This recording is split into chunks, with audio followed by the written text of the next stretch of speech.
Hey guys, so I am multi-recording, so if I'm looking away from you and I'm trying not to bump anything, that is why. So I heard, or I read, which is kind of funny, Pum, that it's National Read a Book Day, and last night in my free masterclass, I had said that I was going to share a few books, and I forgot to share my favorite books at the end to do with my masterclass. So I'm going to share those here and a couple of others. Um, I'll just give you like a really quick snippet of what I loved about the book. And if you want more info about it, please reach out. I love being a book nerd. And my glasses are kind of annoying in here, but we're going to just pretend that you can't see the glare of everything. So the first book, The Universe Has Your Back, Gabby Bernstein. It was like my first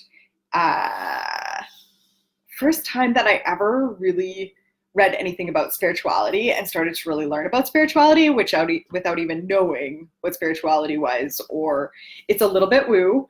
I've definitely, because I enjoyed it so much, I recommended it to like everybody I knew, and it's not for everybody. So if you are wondering if it's for you, let me know.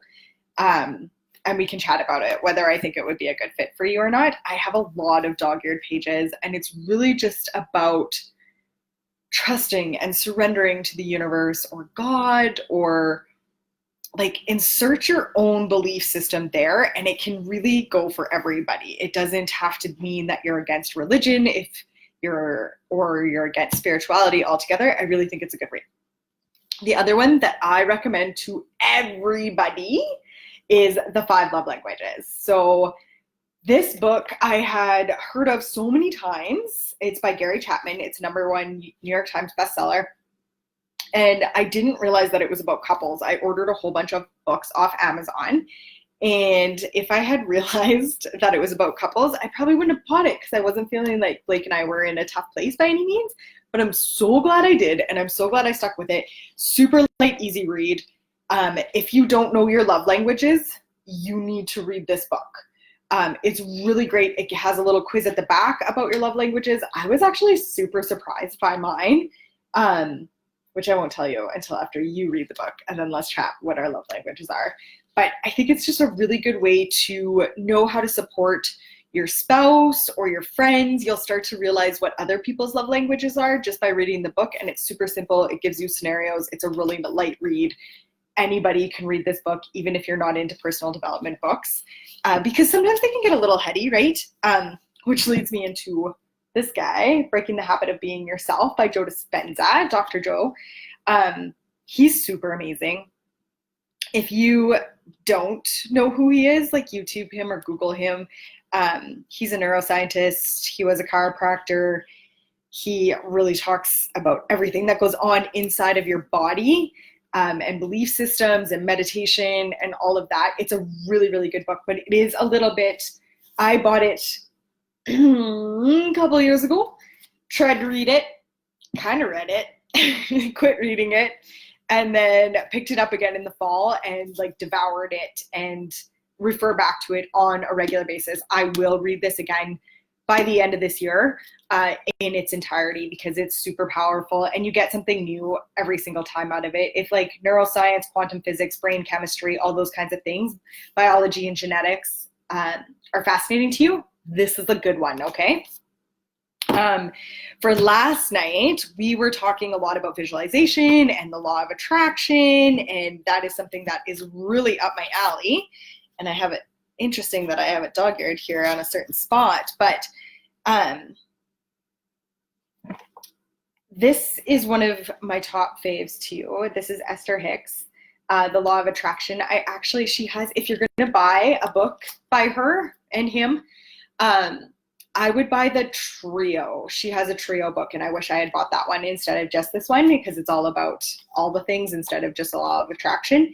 But I want to read this page to you. Not the whole page.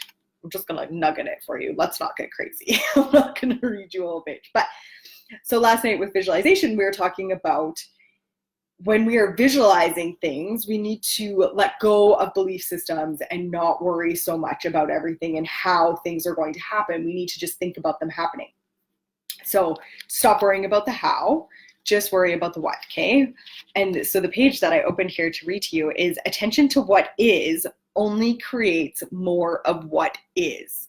So if you're feeling like you're kind of in a harder spot of your life, or, you know, like a trickier part of your journey, whatever you want to call that, I really encourage you to think about what you want in your life more than what you actually have. Because when you actually have it and you're searching for the proof, you're going to find it.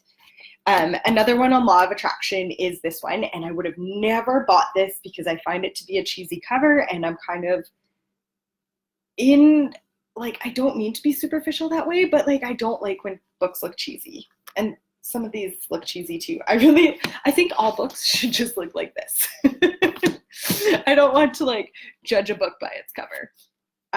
No pun intended. But this one to me looks a little bit cheesy, but it was really good. It was Michael Luzier. I don't know how to say that.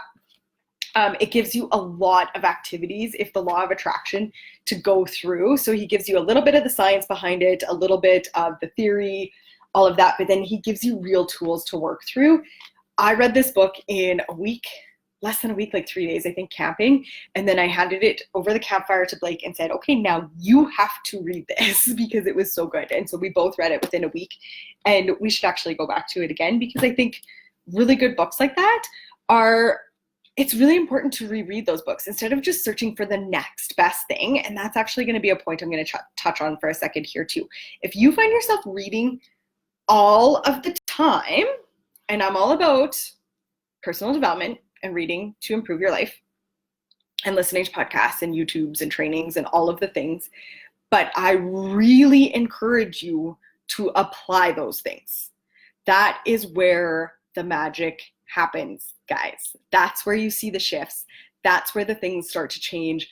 That's what happens. Instead of worrying about, like, I have hundreds of books, and, you know, for like 2 years, I read books, and I flew through them, and I was on Audible all the time, and I was doing all the reading, all the learning all the time. And I know I've said it before, but I'm going to continue to say it again. Stop learning so much. If you're not fully applying what you're learning, and that sounded like a mean rant, I don't mean it that way, but if you're not learning or applying what you're learning, then it doesn't help you a whole lot. So please just maybe even read the same book over and over so you can just apply it deeper. I don't know, but like, we can talk about it if you want to talk about it. Anyway, those are my books for today.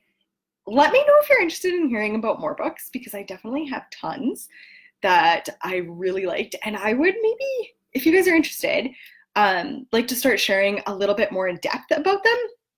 Just like maybe like a 3-minute nugget of Jen's Cole's notes. Jen's notes from the books. Because I read a few of them, and I have over the last few years. Anyway, go have a great day. Love you lots.